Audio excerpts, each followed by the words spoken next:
The ultimatum. The technologically advanced Ithorians had conquered countless worlds before, and Earth was their latest target.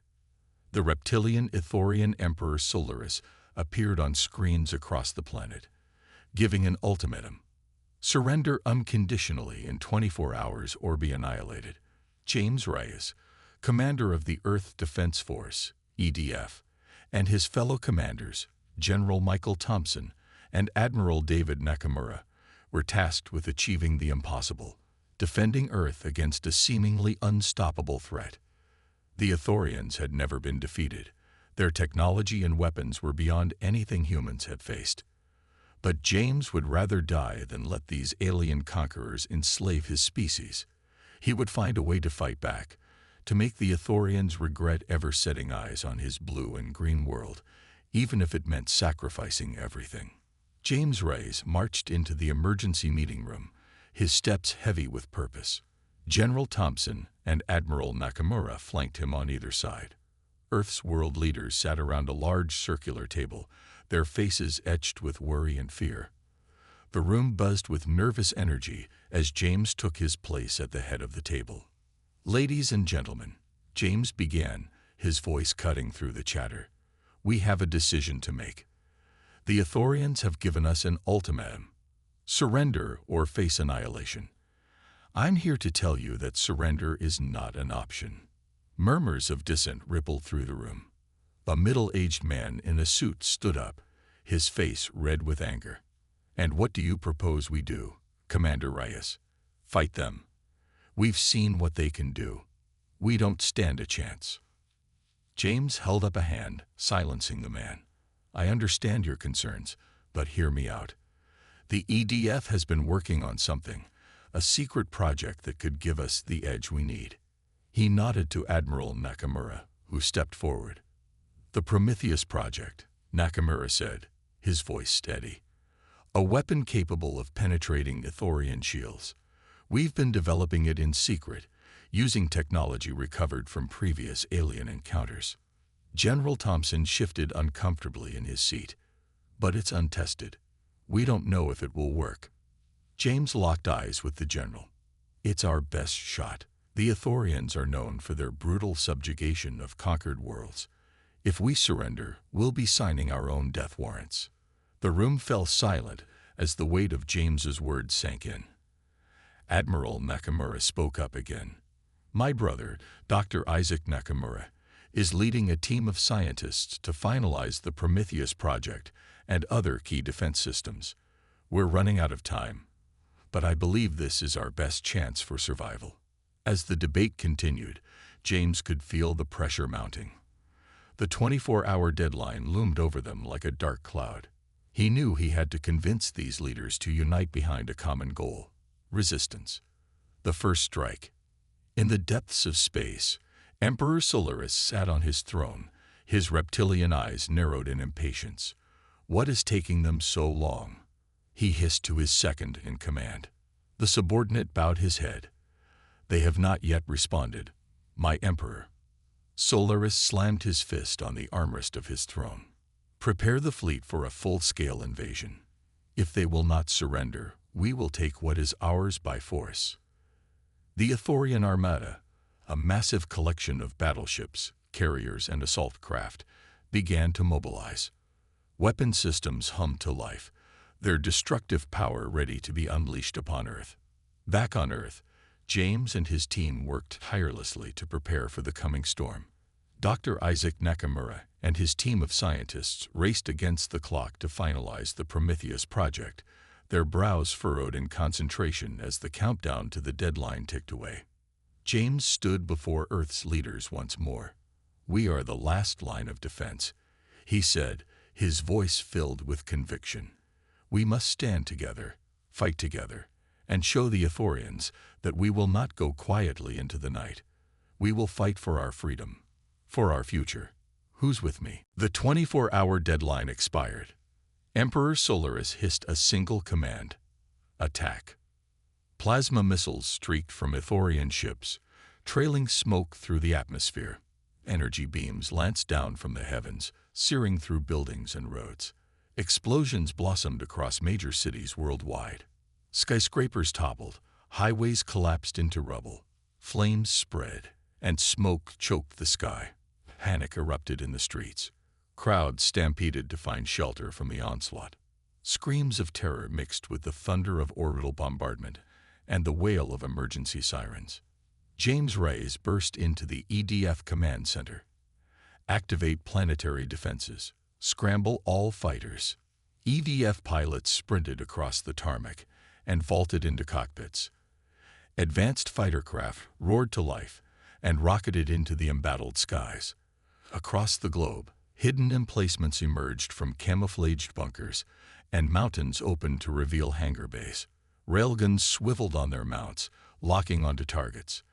The Prometheus cannon, the centerpiece of Earth's defense grid, thrummed with power. Immense conduits channeled energy into a glowing muzzle. The weapon angled toward the attacking Ithorian fleet and fired. A searing beam of blue-white energy split the heavens, piercing the shields of Ithorian warships. The beam punched through hulls and ignited reactors. Battleships cracked apart, spilling flames and debris. The stricken vessels listed, belching smoke, then exploded. Prometheus is performing beyond expectations, Admiral Nakamura said. We're turning the tide. The Ithorians adapted swiftly. Attack drones poured from carrier ships like angry hornets from a kicked nest. The nimble craft swarmed Earth's fighters, harrying them with rapid-fire plasma bolts. EDF pilots juked and jinked, trying to shake the drones, but many fell in flames. James gripped the edge of the holodeble, knuckles white. We need to cut the head off the snake. I'm taking a team to the Solaris. We have to knock out their command ship. That's a suicide mission, General Thompson said. It's our only chance. We'll use a captured shuttle to infiltrate. Once aboard, we'll disable their systems and stop this invasion at the source. James assembled his most trusted soldiers. Captain Adam Sandoval, a grizzled veteran of the EDF's toughest battles, and Lieutenant Ryan Tanaka, a brilliant tech specialist.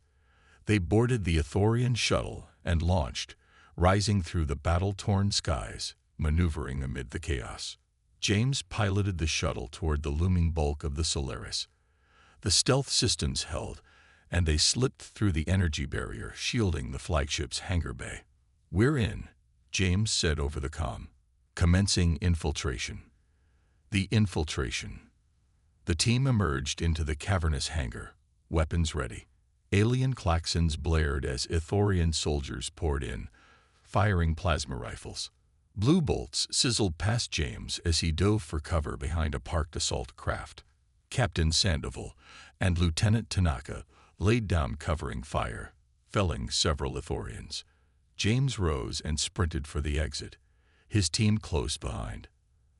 They plunged into the bowels of the ship, fighting for every meter. Plasma scorched the bulkheads, and the deck shuddered as the battle raged outside. The ship's security systems activated, energy fields snapping into place to block their path. Lieutenant Tanaka worked frantically to hack the controls. On Earth, the situation grew desperate. Ithorian troops landed in drop pods, emerging with weapons blazing. General Thompson rallied the defenders, coordinating EDF forces to repulse the invaders. Soldiers clashed in the rubble-strewn streets, tanks dueled with towering alien walkers, and civilians fled as the battle consumed entire city blocks. In hidden research labs, Dr. Isaac Nakamura and his team analyzed captured Ithorian tech. They probed and tested, seeking any weakness to exploit. The secrets they uncovered could turn the tide. But time was running out. 3 days of brutal warfare took a heavy toll. Cities burned, reduced to twisted ruins. Casualty reports flooded in, the numbers staggering. The EDF fought valiantly, but the Ithorians pressed the attack. Deep inside the Solaris, James and his team battled toward the command deck. They had to strike at the heart of the Ithorian war machine. The fate of Earth hung in the balance. Failure was not an option. James Reyes burst onto the command deck of the Solaris, Captain Sandoval, and Lieutenant Tanaka on his heels. Emperor Solaris rose from his throne, his reptilian eyes narrowing. He seized a glowing Ithorian energy staff and leveled it at the intruders. "Foolish humans," Solaris hissed. "You dare challenge me on my own ship." James raised his plasma rifle. "It's over, Solaris. Surrender now and recall your fleet." The Emperor laughed, a grating sound that echoed through the chamber. He lunged forward, his staff crackling with deadly energy. James rolled to the side, firing his rifle. Plasma bolts sizzled past Solaris as he spun and twirled his staff, deflecting the shots with astonishing speed. Sandoval and Tanaka joined the fray, their weapons blazing. The Emperor was a blur of motion, his staff a whirling dervish of destruction. Tanaka cried out as a glancing blow from the staffs sent him crashing to the deck, his armor smoking. "Ryan," James shouted, but there was no time to help his fallen friend. Solaris pressed his attack, driving James back with a flurry of strikes. Sandoval leaped into the path of a crackling energy blast meant for James, the force of the impact throwing him across the room. He slammed into a bulkhead and crumpled to the floor, unmoving. Rage and grief surged through James. He launched himself at the Emperor, firing his rifle on full auto. Solaris staggered under the onslaught, his shield flickering. James closed the distance and slammed the butt of his rifle into the Emperor's face. Solaris reeled back, his staff clattering to the deck. James kicked the Emperor's legs out from under him and pressed the barrel of his rifle to Solaris's throat. "Yield," he growled. Solaris raised his hands in surrender, his eyes filled with a strange mix of sorrow and relief. "You must listen to me, human," he rasped. "My people, we were not always like this. An alien artifact, ancient and powerful, it corrupted us, twisted our minds. It drove us to conquer, to destroy. You must end this. Break the artifact's hold on us." James hesitated, his finger tightening on the trigger. "Why should I believe you?" "Because I am begging you," Solaris said, his voice strained. "The artifact is in the ship's core. Destroy it, and my people will be free. We will answer for our crimes, but we will do so as ourselves, not as slaves to an alien power." James wrestled with the decision, the weight of millions of lives hanging in the balance. The Emperor's words rang with a desperate sincerity, but could he trust them? Could he risk everything on the chance that Solaris was telling the truth? The final countdown. The ship shuddered as another explosion rocked the hull. On the view screen, James saw the EDF fleet pressing their attack, Ithorian ships breaking apart under the relentless assault. Dr. Nakamura's voice crackled over the comm, triumphant. "James, we found a weakness in their shields. We're turning the tide." James looked down at the beaten Emperor, his mind racing. He thought of the devastation the Ithorians had wrought, the cities in ruins, the lives lost. But he also thought of the chance to end this war, to spare both their peoples from further bloodshed. He made his choice. James sprinted through the corridors of the Solaris, his heart pounding. The ship's core lay ahead, pulsing with an eerie light. He could feel the alien artifact's presence, a malevolent force that set his teeth on edge. He planted the charges, his hands shaking. The timer blinked to life, counting down the seconds. James turned and ran, his breath ragged in his ears. He had to get out, had to escape before the ship tore itself apart. The Solaris bucked and heaved as the charges detonated, the alien artifact exploding in a blinding flash of light. James stumbled, thrown off his feet by the shockwave. Alarms blared, the ship's systems failing one by one. James dragged himself into an escape pod, his body battered and bruised. As the pod jettisoned away from the dying ship, he caught a final glimpse of the Solaris, the once mighty flagship disintegrating in a massive fireball. The pod tumbled through space, the battle still raging around it. But as James watched, the Ithorian fleet began to break apart, ships going dark and drifting aimlessly. The artifact's destruction had shattered the Ithorians' will to fight, leaving them lost and confused. The EDF pressed their advantage, driving the remaining Ithorian forces back. The invaders fled, their ships limping away from Earth's orbit. The battle was won, but at a terrible cost. James closed his eyes, grief and exhaustion washing over him. Earth had survived, but the scars of this war would linger for generations. The Ithorians, too, would have to reckon with the horror they had unleashed, the atrocities committed under the artifact's influence. As the pod drifted toward the safety of the EDF fleet, James knew that the road ahead would be long and hard. Earth would rebuild, as it always had, but the memory of this conflict would forever be etched in the minds of those who had lived through it. And out there, in the vast expanse of space, other dangers lurked. The artifact was gone, but James couldn't shake the feeling that this was only the beginning. Earth had won this battle, but the war for survival was far from over. The new threat. James Reyes stood at the podium, his uniform crisp and his eyes hard. The weight of the stars on his shoulders had never felt heavier. We rebuild, we prepare, we stand united against any threat that may come our way. His voice carried across the sea of faces, a mix of human and alien dignitaries. The scars of the Ithorian War still lingered in the twisted metal and shattered glass of the once gleaming cities behind him. In the years since that fateful day aboard the Solaris, Earth had struggled to heal. The losses cut deep. The battle against the Ithorians was won, but at a terrible cost, and James had been at the heart of it all. His promotion to general came swiftly in the aftermath. There was no time for rest, no time to grieve.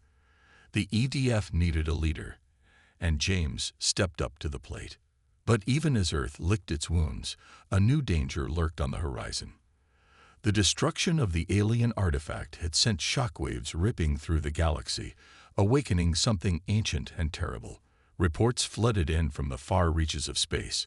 Previously peaceful races turned on each other, consumed by a sudden madness. The artifacts, it seemed, were everywhere, seated on countless worlds like a galactic plague. James rubbed his tired eyes as he pored over the data. The situation was deteriorating fast.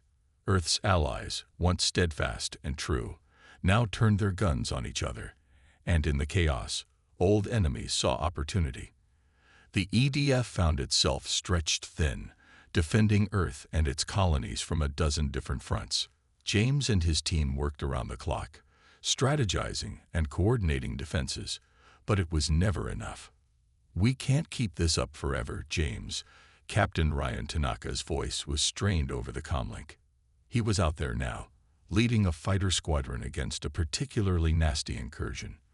"We're losing good people every day." James gripped the edge of the console. He knew Tanaka was right. They needed a solution, and fast. That's when Dr. Isaac Nakamura burst into the command center, his eyes wild with excitement. "I found something," he said, bringing up a holographic star map.